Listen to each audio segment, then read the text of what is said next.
আসসালামু আলাইকুম viewer, hope all are well. আজকে আপনাদের জন্য থাকছে বেলে নেওয়া ছাড়াই 1 মিনিটে ঝটপট রুটি তৈরির ইজি রেসিপি। আপনারা এটাকে ইনস্ট্যান্ট রুটিও বলতে পারেন। তাহলে চলুন দেখে নিই কিভাবে খুব সহজেই এই রুটিটি তৈরি করা যায়। এখানে রুটি তৈরির জন্য আমি কিছু উপকরণ নিয়েছি। সিম্পল উপকরণ: ময়দা 1 কাপ, লবণ স্বাদ মতো এবং ঠান্ডা পানি পরিমাণ মতো। প্রথমে আমি ব্যাটার তৈরি করে নিব। আমি একটা বড় বাটি নিয়েছি। এখন ময়দাটা বাটিতে দিয়ে দিচ্ছি। আপনারা ময়দা দিতে পারবেন অথবা চাইলে আটা দিয়েও তৈরি করতে পারবেন। এবারে আমি এতে লবণ দিয়ে দেব। হাফ চা চামচ পরিমাণ লবণ দিয়ে দিলাম। লবণটা প্রথমে মিশিয়ে নিচ্ছি। এবারে পানি অ্যাড করব।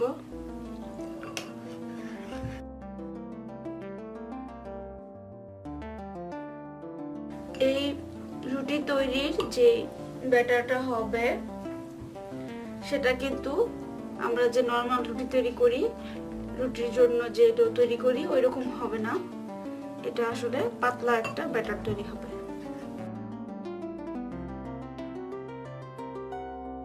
আমি আপনাদের দেখিয়ে দিচ্ছি। একেবারে মিহি একটা ব্যাটার তৈরি করতে হবে। এই জন্য এটাকে ভালো করে বিট করতে হবে।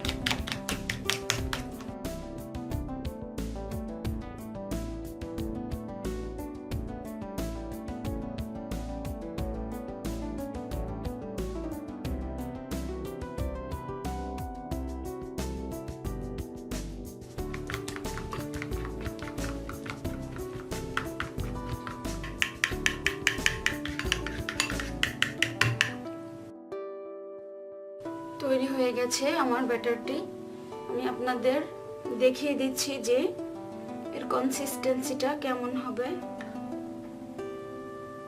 দারুণ একটা ব্যাটার তৈরি হয়েছে, একেবারে স্মুথ এবং পারফেক্ট একটা ব্যাটার তৈরি হয়েছে।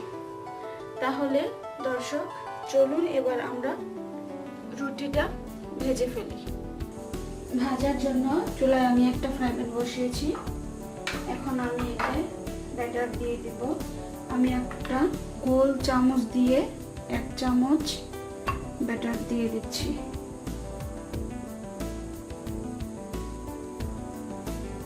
আমি একটু ছড়িয়ে দিই সব দিকে।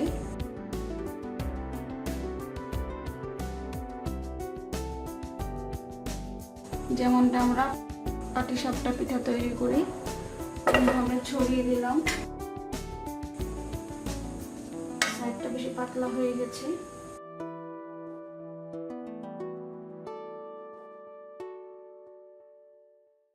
আমি একটা সমান স্পুন দিয়ে তারপর সব দিকটা ভালো করে বিছিয়ে দিলাম। এবারে আমি মিডিয়াম হিটে জাল দিচ্ছি। দেখা যাচ্ছে কালারটা কেমন হালকা হয়ে এসেছে। আমি এটাকে উঠিয়ে দিব। উল্টিয়ে দিব আমি রুটিটাকে।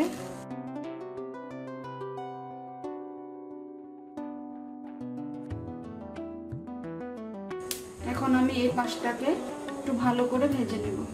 দেখা যাচ্ছে একটু একটু ফুলে উঠছে। এবারে আমি রুটিটাকে আবারও উল্টে দিব।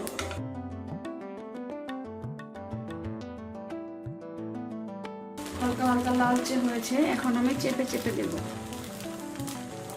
হয়ে গেছে রুটি, দারুণ সুন্দর ফুলেছে এবং পাতলাও হয়েছে। দর্শক দেখলেন, আমি একেবারে খুব সহজেই ঝটপট রুটি তৈরি করে ফেললাম, কোনো প্রকার বেলে নেওয়া ছাড়া। এবং আমাকে আটাটাকে সেদ্ধ করতে হয়নি, একেবারে সরাসরি আমি ব্যাটার তৈরি করে ভেজে ফেলেছি। ওয়াও, দারুণ সুন্দর করে ফুলছে রুটিটা।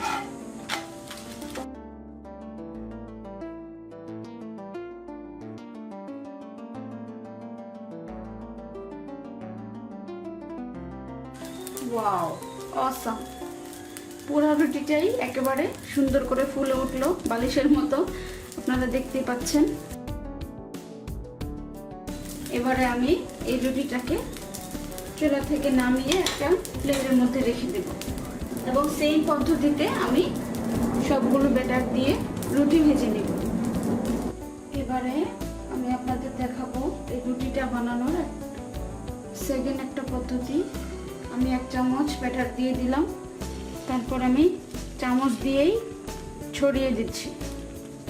এবার আর আমি পাটিসাপটা পিঠার মতো ফ্রাই প্যানটা ঘুরিয়ে ঘুরিয়ে ছড়িয়ে দিলাম না, স্পুনটা দিয়ে আমি ব্যাটারটাকে ছড়িয়ে দিচ্ছি, রাউন্ড একটা শেপ তৈরি করছি।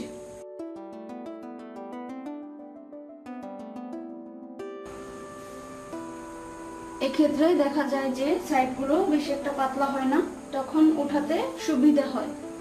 দেখা যাচ্ছে কালারটা হালকা হয়ে এসেছে। এবারে আমি রুটিটাকে উল্টে দিব।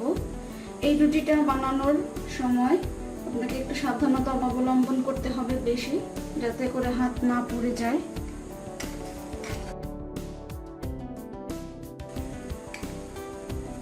আমি সাইড দিয়ে প্রথমে একটু ফাঁকা করে নিচ্ছি।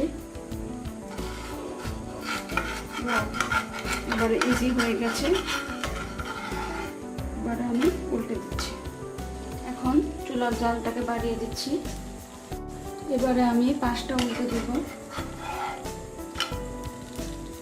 এখন আমি একটু চেপে চেপে দিচ্ছি।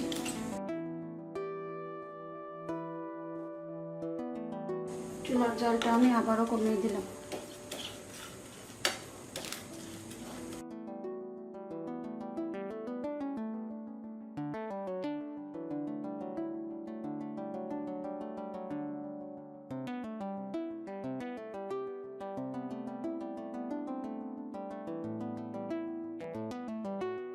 খুব সুন্দর করে রুটিগুলো ফুলে উঠছে। দর্শক, আপনারা লক্ষ্য করছেন আমার রুটিটা কিন্তু একেবারে ফুলে বালিশ হয়ে যাচ্ছে, বেলুনের মতো ফুলে যাচ্ছে। এই রুটিগুলো আসলে তৈরি করা যেমন সোজা এবং খেতেও কিন্তু দারুণ। এখন আমি এটাকে প্লেট থেকে নামিয়ে ফেলব। এখন আমি রুটিটাকে তাওয়া থেকে নামিয়ে ফেলছি। দর্শক, আপনারা লক্ষ্য করলেন আমি কিভাবে খুব সহজেই ইনস্ট্যান্ট এই রুটিগুলো তৈরি করে ফেললাম। একেবারে একটা রুটি 1 মিনিটের বেশি সময় লাগেনি, হয়ে গেছে। তো ভিউয়ার, যদি আমার এই রেসিপিটি আপনাদের ভালো লেগে থাকে এবং আপনাদের কাজে লেগে থাকে, তাহলে এইরকম আরও হেল্পফুল, আরও ইজি রেসিপি পেতে আমার চ্যানেলটিকে অবশ্যই সাবস্ক্রাইব করবেন। তো সবাই ভালো থাকবেন, সুস্থ থাকবেন। আজ তাহলে এই পর্যন্তই। ধন্যবাদ।